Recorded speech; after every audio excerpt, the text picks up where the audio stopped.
नमस्कार मित्रों। आज हम बात कर रहे हैं मकरासन की। मकरासन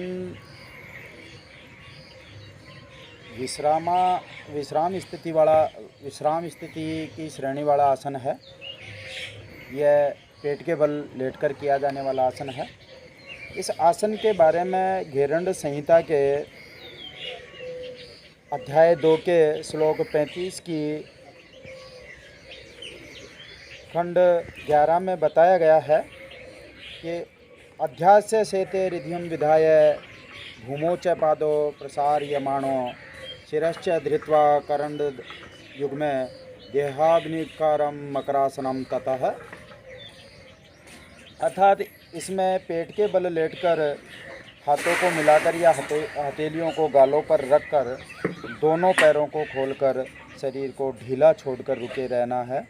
यह विश्राम प्रदान कर शरीरस्थ अग्नि को तेज करने वाला आसन होता है। इस आसन की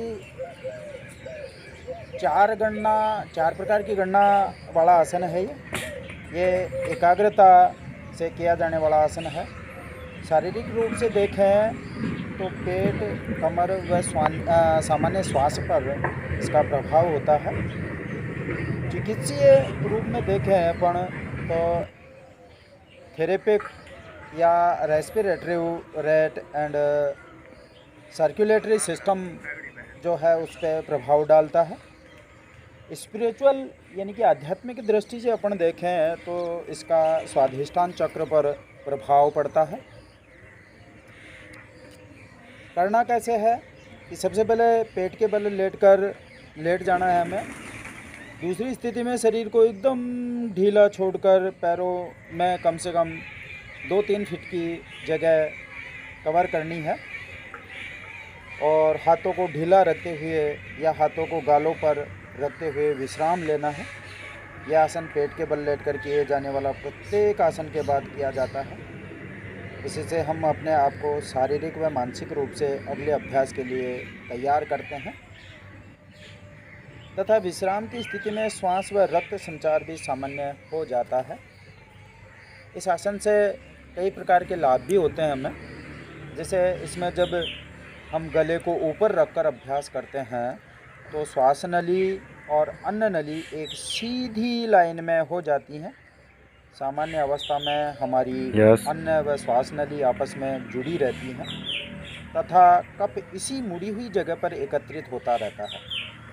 इस स्थिति में दोनों नलिकाएं जब अलग अलग हो जाती हैं तो जमा हुआ कफ बाहर निकल जाता है। इसमें थकान दूर हो, प्राण का प्रवाह सारे शरीर में सुचारू रूप से फैल जाता है, सुचारू हो जाता है। यह शरीर में सूक्ष्म शक्तियों की वृद्धि कर शरीर को मकर की तरह सुदृढ़ बनाता है। वापस रुक।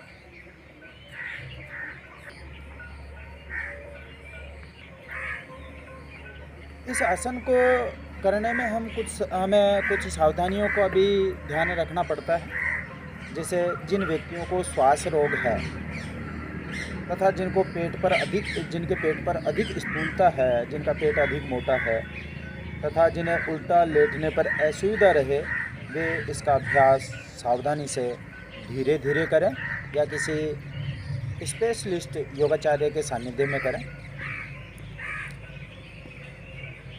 ठीक है, इस प्रकार से यह आसन हमें कई प्रकार के लाभ